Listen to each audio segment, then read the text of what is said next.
तुमने एके का सूट पहना हुआ है? मुझे तो लग रहा था कि ये मेरा दिया हुआ सूट है। तुम इतना महंगा सूट कहाँ से ले आए?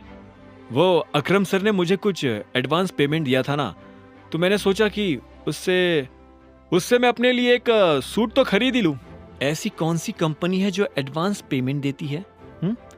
अनन्या ने पूछा। अभिनव मुस्कुराया और बोला, वो क्या है ना, सर को मेरा काम पसंद आया, तो मैंने ऐसे ही उनको बोल दिया कि सर कुछ एडवांस मिल सकता है, तो वो मान गए और उन्होंने मुझे कुछ पैसे दे दिए। फिर मैंने सूट खरीद लिया ताकि तुम्हारे साथ कहीं आऊं जाऊं तो तुम्हारी तरह अच्छा दिख सकूं। चाहत उसकी बात बहुत ध्यान से सुन रही थी। उसने अनन्या को छेड़ने के लिए कहा, वैसे तुम्हें सूट पहनने की कोई जरूरत नहीं अभिनव, तुम बिना सूट के भी हैंडसम लगते हो। चाहत अनन्या की बाकी दोस्तों की तरह नहीं थी। वह बहुत देख समझकर अपने लिए कुछ पसंद करती थी। वह बहुत चूजी थी। तो फिर उसने अभिनव को कैसे हैंडसम कह दिया? यह सवाल अनन्या के दिमाग में घूमता जा रहा था। सामने देख! जब अनन्या इन्हीं सवालों में उलझी हुई थी, ठीक तभी चाहत जोर से चिल्लाई और अचानक से अनन्या का ध्यान सड़क पर आ गया। उसने देखा कि वो गाड़ी चलाते हुए रॉन्ग लेन में आ गई थी और उसके ठीक सामने एक गाड़ी तेज रफ्तार से आ रही थी। यह देख अभिनव और चाहत के होश उड़ गए थे। अनन्या ने जोर से ब्रेक लगाया और अपनी गाड़ी को जैसे तैसे सामने आ रही गाड़ी से टकराने से बचा लिया। उधर सामने वाली गाड़ी भी कुछ दूरी पर रुकी और उसमें से कुछ आदमी नीचे उतरकर अनन्या की गाड़ी के सामने आकर खड़े हो गए। अनन्या ने शीशा नीचे किया और गुस्से में बोली, क्या है? क्यों मेरा रास्ता रोककर खड़े हो? इससे पहले कि अनन्या के सामने खड़े आदमियों में से कोई जवाब दे पाता, पीछे से चाहत ने कहा, उस लड़के का नाम ईशांत है। ये लोग दिग्पाल छिंगावत के आदमी है। तो ये लोग मुझसे क्या चाहते हैं? इतने में चाहत गाड़ी से नीचे उतरी और बोली, क्या चाहिए? इतने में अभिनव भी गाड़ी से नीचे उतर गया और उन लड़कों को देखने लगा। उन लोगों की तादाद इतनी भी नहीं थी कि अभिनव अकेला उनसे ना निपट सके। जब उनमें से किसी ने जवाब नहीं दिया तो चाहत ने फिर से कहा, कोई कुछ बोलेगा? इतने में उनमें से एक आदमी आगे आया और बोला, प्रिंस मर चुका है और मैं यहाँ उसकी मौत का बदला लेने आया हूँ। क्या?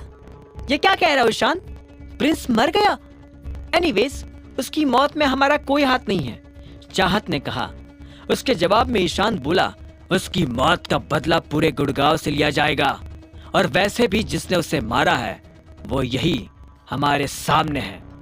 ईशान की बात सुनते ही उसके कुछ आदमी अनन्या की तरफ बढ़ने लगे थे, लेकिन इससे पहले कि वो अनन्या के पास आ पाते, अगर तुम में से एक भी आदमी आगे आया तो वापस पीछे जाने लायक नहीं बचेगा।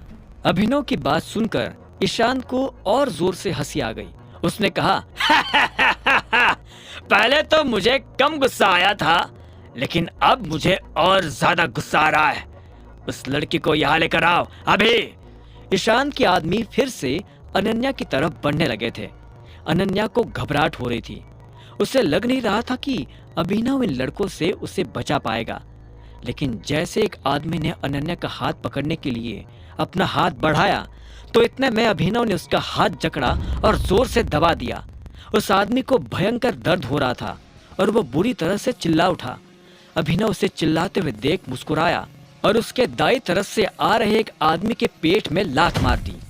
बचे हुए कुछ आदमी भी अभिनव पर हमला करने के लिए आगे आ ही रहे थे कि इतने में कहीं दूर से पुलिस के सायरन बजने की आवाज आनी शुरू हो गई। जैसे ही ईशांत ने यह आवाज सुनी तो वो चिल्लाया, पुलिस आ गई, भागो! उसकी बात सुनते ही एक के बाद एक गिरते पड़ते सभी लोग ईशान की गाड़ी में बैठे और उनकी गाड़ी तेजी से बाहर रवाना हो गई। अभिनव उनमें से एक आदमी को पकड़ने की कोशिश ही कर रहा था कि इतने में उस आदमी ने अभिनव के सिर पर एक मुक्का मार दिया। अभिनव अनन्या की गाड़ी से जा टकराया। उसके सिर में चोट लग गई थी। इस बीच पुलिस की गाड़ी भी वहां आकर रुक गई। एक हवलदार ने अभिनव की तरफ देखते हुए पूछा, हाँ भाई, इतनी रात को यहाँ क्या कर रहा है? वो मेरी गाड़ी में कुछ दिक्कत हो गई थी, अभिनव ने खड़े होकर कहा और अनन्या को ढूंढने लगा। अनन्या कहीं नजर नहीं आ रही थी। अभिनव को चाहत दिखी तो उसने चाहत से पूछा, अनन्या कहाँ है? उसका ब्लड प्रेशर बढ़ गया था, वो बेहोश हो गई है, चाहत ने कहा और ड्राइवर सीट की तरफ बढ़ते हुए बोली, मुझे उसे हॉस्पिटल लेकर जाना पड़ेगा। इतने में अभिनव ने उसे रोका और कहा, तुम इनके साथ घर जाओ, मैं उसे हॉस्पिटल ले जाऊंगा। चाहत ने अभिनव की बात मानी और फिर पुलिस वालों की तरफ बढ़ने लगी। जो कुछ भी हुआ उसके बारे में चाहत ने पुलिस को स्टेटमेंट दिया और फिर उन्हीं के साथ घर जाने के लिए रवाना हो गई।